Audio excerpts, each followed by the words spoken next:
As I told you guys, I always have the best guests on my show. And the gentleman in front of my camera is no exception to that statement. He's a multi talented actor, producer, director. He wears many hats. He's the one and only John Morton. How you doing, man? Hey, may the force be with you, Amari. Thank you, man. Thank you. So, tell me your origin story. How did you fall in love with acting? And who inspired you to become an actor? Well, actually, I started out in the business. Okay. Actually, I started out in the business as a musician. I used to play in a jug band with Loudon Wainwright III. And when I went over to Europe in the early 70s, I did a lot of performing in folk clubs and what have you. And I was discovered by a writer-director who cast me in a musical that transferred directly into the West End. And at that point, I had an acting credit and an agent and a union card, and the agent said, well, John, you're not really a stage actor, are you? And I said, well, not really. He said, but I think you do well on film. So she got me representation, and I was cast in A Bridge Too Far as Robert Redford's chaplain. And so that started my acting career in films in London in the mid-'70s. And Star Wars was about my fifth or sixth film, where I was Dak, Luke Skywalker's co-pilot, and I did 2 days as Boba Fett on Bespin, where Boba Fett says to Darth Vader, "He's no good to me dead." Nice, man. I also need to let you guys know he was also a part of the Flash Gordon cast. Woo! So his piloting experience from Star Wars also helped him land a job as a pilot in Flash Gordon. So please tell us about that adventure. Well, I wouldn't recommend anybody to go into outer space with Dak because, as you know, Dak ended up on the underside of an AT-AT foot. When I was in Flash Gordon, I crashed the airplane where I was piloting Flash, and then I ended up on Superman 2 as an astronaut in the moon, and unfortunately I was destroyed on the moon in the lunar module, so I wouldn't say my piloting skills would be where you want to be in the outer space with me. But I had a lot of other successes where I survived, all the reels in Cuba with Sean Connery. So I made every reel in that, and I lived to tell the day. But the film business is a lot of fun. So word through the grapevine is that you're producing your own independent production, your own independent film. Please tell us about it. Well, not exactly producing, but I wrote a book on Duke Ellington, a concert he gave at the Newport Jazz Festival in 1956. It's called Backstory in Blue, Ellington at Newport 56. A producer in New York approached me many years ago, Fred Zollo, to turn it into a screenplay, which I did.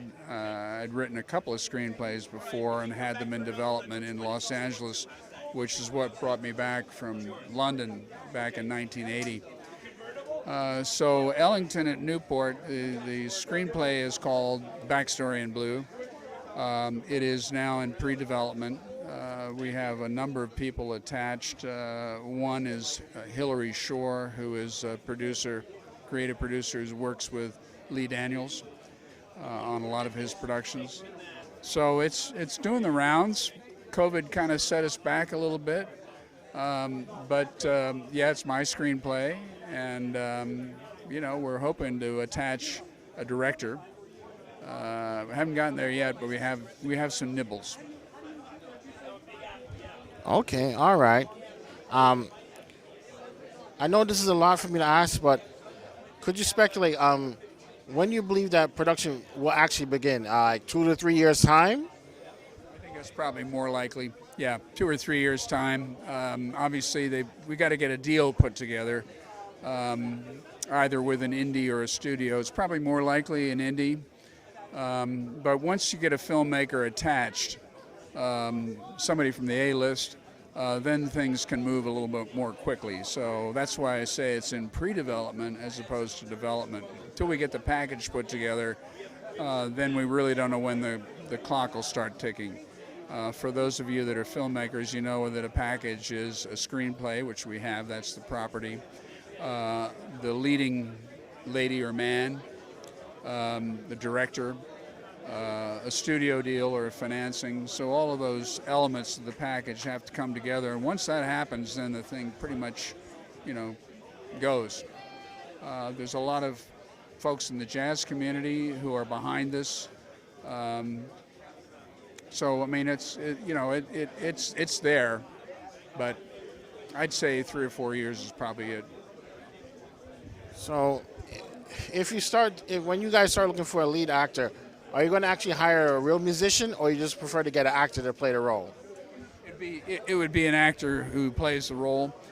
As far as the musicians go, there's a number of ways that it could happen. For example, if we had somebody as a music director of the caliber of, let's say, John Batiste, it might be that what would interest somebody like him would be if he recreates musically all of the Ellington songs, tunes that would be in the film. And so he'd bring in his own band members and what have you, and they would actually play many of the roles of the band, not necessarily the speaking roles. But yeah, that's sort of a squishy area that could go either way. The other alternative might be is that you'd have the licensing to use the Ellington recordings themselves, which would be really good. In that case, you'd have actors simulating that they'd be playing the instruments, and you'd actually have the music itself that Ellington was playing in '56 as the soundtrack.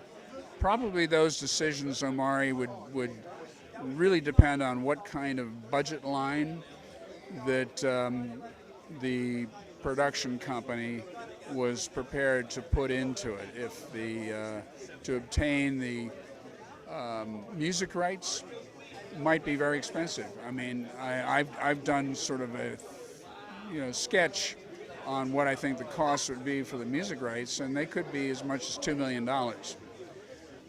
So it might be better to go with hiring musicians, in which case a John Batiste or Herbie Hancock or what have you that could come in.